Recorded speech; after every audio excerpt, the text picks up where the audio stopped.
आपने ये कहावत जरूर सुनी होगी कि जब घी सीधी उंगली से नहीं निकलता तो उंगली को टेढ़ी करनी पड़ती है। और ऐसा ही कुछ किया एक क्लाउड किचन ओनर ने। जब उन्हें ये समझ आ गया कि मेरा क्लाउड किचन बिल्कुल भी नहीं चल रहा है, तो उन्होंने जोमेटो को ही लूट लिया और सिर्फ 15 दिन के अंदर ही उन्होंने 90,000 का प्रॉफिट बना दिया। आपको सुनने में जरूर अजीब सा लग रहा होगा, लेकिन जब मैं आपको इसकी पूरी कहानी बताऊंगा तो आप हिल जाओगे। So hey guys, welcome back to any video. तो कैसे आप लोग? आई होप कि आप लोग अच्छे होंगे। यार देखो, सबका कुछ ना कुछ सपना होता है। किसी का होता है बिजनेस करना, किसी का जॉब करना, किसी का कुछ, किसी का कुछ। तो हर कोई मेहनत से ही आगे बढ़ता है। शॉर्टकट तरीके से जिंदगी में आप कुछ टाइम के लिए आगे बढ़ सकते हो, लेकिन हमेशा के लिए नहीं। मेरे से जब भी कोई ये पूछता है कि सर कोई तरीका बता दो कि किस तरीके से हमारे ऑर्डर्स आएंगे, किस तरीके से हम क्या करें कि हमारे पास ज्यादा ऑर्डर्स आए, तो उसका एक ही तरीका होता है: मेहनत, कंसिस्टेंसी और आपका दिमाग। आज के डेट में लोग मेहनत से ज्यादा स्मार्ट वर्क पे फोकस करते हैं, स्मार्टली तरीके से काम करते हैं, क्योंकि आज की डेट में इतनी सारे टूल्स, इतनी सारी चीजें आ चुकी है कि आप बहुत ही कन्वीनियंट अपने टाइम को यूज करके काम कर सकते हो। लेकिन कुछ ऐसे भी लोग होते हैं जिनको सिर्फ शॉर्टकट तरीके से ही काम करना है। उन्हें लंबे रास्ते पसंद ही नहीं आते, लेकिन वो लोग भूल जाते हैं कि लंबे रास्ते लंबे तो जरूर होते हैं, लेकिन वो सेफ एंड सिक्योर होते हैं। लेकिन जो शॉर्टकट रास्ता होता है वो कुछ टाइम के लिए ही आपको बेनिफिट देता है, लंबे टाइम के लिए नहीं। और हो सकता है उससे आपको कई ज्यादा प्रॉब्लम्स या परेशानियां भी झेलनी पड़े। कल मेरे पास इंस्टाग्राम पे एक बंदे का मैसेज आया और उसने मुझसे रिक्वेस्ट करी कि मैं उसके आउटलेट को दोबारा से एक्टिवेट करवा दूं, बट वो पॉसिबल था नहीं। मैंने काफी कोशिश करी,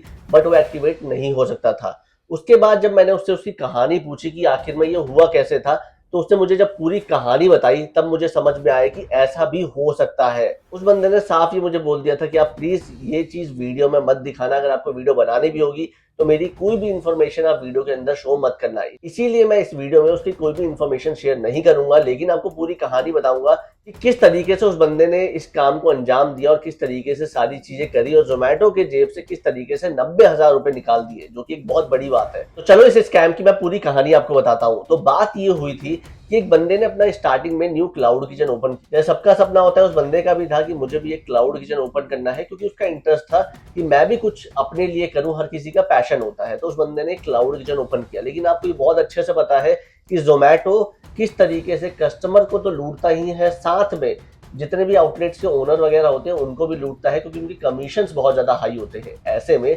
मार्केट में सरवाइव करना बहुत ज्यादा मुश्किल हो जाता है। और यही सेम चीज इस बंदे के साथ भी हुई। इसने अपना जब क्लाउड किचन ओपन किया तो सारी चीजें बढ़िया चल रही थी। स्टार्टिंग में फ्री जो एड्स देता है जोमेटो, उसके जरिए इसके पास ऑर्डर्स आए, अच्छे खासे आए। लेकिन जैसे ही एड्स बंद हो गए, उसके बाद क्या हुआ कि भाई जोमेटो ने इसको कंटिन्यूसली फोन करके ये बोलना स्टार्ट कर दिया कि आप एड्स ले लो, एड्स ले लो, नहीं तो आपकी रीच डाउन हो जाएगी। और धीरे धीरे जब उस बंदे ने इग्नोर करना स्टार्ट कर दिया उनको, तो धीरे धीरे उसकी रीच डाउन होने लग गई, जिसकी वजह से उसके पास ऑर्डर्स आना ही बंद हो गए। कभी कभी तो ऑर्डर्स आते थे, कभी एक आ गए, कभी दो आ गए, कभी बिल्कुल भी नहीं आता था। पूरे एक एक वीक तक वो बंदा ऐसे ही खाली बैठा रहता था। उसके बाद मतलब वो एक तरीके से डिप्रेशन में जाने लग गया कि मैंने इतनी मेहनत करी, इतना सारी चीजें करी, बट ये आखिर में क्यों नहीं चल रहा है, जोमेटो हमें क्यों नहीं ऑर्डर्स दे रहा है। ये चीज उसे समझ ही नहीं आ रही थी, क्योंकि देखो जोमेटो में आज की डेट में इतने सारे आउटलेट्स ऑन बोर्ड होते हैं, इतने सारे क्लाउड किचन ऑन बोर्ड होते हैं कि जोमेटो अपनी जेब ही भरने में लगाया। बस उसको ये देखना है कि भाई मैं किस तरीके से अपनी जेब भरूं। नई नई पॉलिसीज लेके आता है। जो नए क्लाउड किचन एंड आउटलेट्स है उनको प्रॉब्लम होती है। फिर अब जितने भी क्लाउड किचन वाले हैं और आउटलेट्स वाले या कैफे वाले हैं, उनको पता होता है कि जो जोमेटो के साथ अगर आपने ऑन बोर्ड किया होगा तो आपको पता होगा कि जोमेटो की क्या पॉलिसी होती है जब ऑर्डर कैंसिल होता है, या फिर ऑर्डर किस तरीके से कितने मतलब परसेंटेज और आपको देता है अगर रेडी मार्क कर दिया है, नहीं किया है, एजेंट असाइन हो गया है, तो उन सब में उनको पता है कि भाई कितना कितना परसेंटेज मिलता है। लेकिन अगर कस्टमर की साइड से देखा जाए तो कस्टमर अगर किसी ऑर्डर को कैंसिल करता है तो उसको भी पेनल्टी देना पड़ता है। तो दोनों की साइड से उसको ये चीज क्लियर थी कि भाई कस्टमर को भी पेनल्टी देना पड़ता है, लेकिन आउटलेट को कोई भी इसमें लॉस नहीं होता है, उसको उसका पैसा मिल जाता है। तो उसने वहीं से एक दिमाग लगाया कि अगर मैं जोमेटो पे जाके कोई ऑर्डर प्लेस करूं अपने ही आउटलेट से और ऑर्डर वैल्यू ज्यादा रखूं, यानी कि 5,000 7,000 ऐसे, और उस ऑर्डर को मैं कैंसिल कर दूं, तो क्या होगा। तो उसने सबसे पहला एक ट्रायल लिया इसका। तो उसने क्या किया, एक 5,000 का ऑर्डर प्लेस कर दिया, जोमेटो पे गया, दूसरे नंबर से अपने जाके अपने ही क्लाउड किचन में उसने 5,000 का एक ऑर्डर प्लेस कर दिया और उसके आउटलेट पे वो ऑर्डर आ गया। फिर जब जैसे ही आउटलेट पे उसके ऑर्डर आया उसने एक्सेप्ट किया और 1 मिनट के बाद ही उसने उस ऑर्डर को रेडी मार्क कर दिया अपनी साइड से। और जैसे ही यहाँ से रेडी मार्क हो गया तो उसने वहाँ से उसको कैंसिलेशन की रिक्वेस्ट डाली। अब कैंसिलेशन की रिक्वेस्ट अगर हम डालते हैं तो इसमें भी भाई ज़ोमैटो की काफ़ी सारी पॉलिसीज़ है कि कितने टाइम के बाद वो कितना परसेंट पेनल्टी लगाता है। तो उसको ये चीज़ अच्छे से क्लियर थी, सब कुछ पता था उसे, वो पूरा पता करके आया था। इतना तो मुझे भी नहीं पता है कि भाई कितनी क्या पेनल्टी लगाता है एज़ अ कस्टमर, अगर कोई कस्टमर है तो उसके साइड से कितनी पेनल्टी लगती है। ये बहुत मतलब डीप चीज़ होती है, अलग-अलग होती है, तो ज़ोमैटो को ही उतना पता है। उसके बाद क्या हुआ कि उसने जैसे ही उस ऑर्डर को कैंसिल करना चाहा तो वहाँ से सपोर्ट ने ये बोला कि भाई इस पे हम पेनल्टी लगाएँगे। तो उसने बोला कितना? तो वहाँ पे 1000 की पेनल्टी उस पे लग गई। ठीक है, अब ध्यान से इस चीज़ को देखना आप कि वहाँ पे 1000 की पेनल्टी उसके ऊपर लगा दी। यानी कि अब जब भी वो ऑर्डर प्लेस करेगा तो उसे 1000 पहले पे करने पड़ेंगे, उसके बाद ही वो दूसरा ऑर्डर प्लेस कर सकता है। उसने उस पेनल्टी को एक्सेप्ट कर लिया, बोला ठीक है, मैं देने को रेडी हूँ, आप इस ऑर्डर को कैंसल कर दो। वहाँ से जैसे ही उसने पेनल्टी को दी, इस साइड से आउटलेट को उसका 80% मिल गया।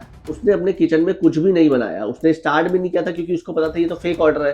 तो वहाँ पे जाके उसने जैसे ही रेडी मार्क किया तो 80% ज़ोमैटो आपको दे देता है अगर आप ऑर्डर को मार्क कर देते हो रेडी तब। अगर राइडर नहीं आया है उसके आने से पहले अगर रेडी मार्क कर देते हो और फिर कैंसिल होता है वो ऑर्डर तो आपको 80% इसमें मिल जाता है। अब क्या हुआ कि इसमें 5000 की ऑर्डर वैल्यू थी। ज़ोमैटो ने आउटलेट को 4000 रुपए यानी कि 80% उसका दे दिया। 4000 में से उस बंदे ने 1000 की पेनल्टी निकाल दी। तो प्रॉफिट कितने का बचा इसमें से? 3000 का। तो 3000 का भाई पूरा नेट प्रॉफिट, पूरा प्योर प्रॉफिट उसने अपनी जेब में रख लिया।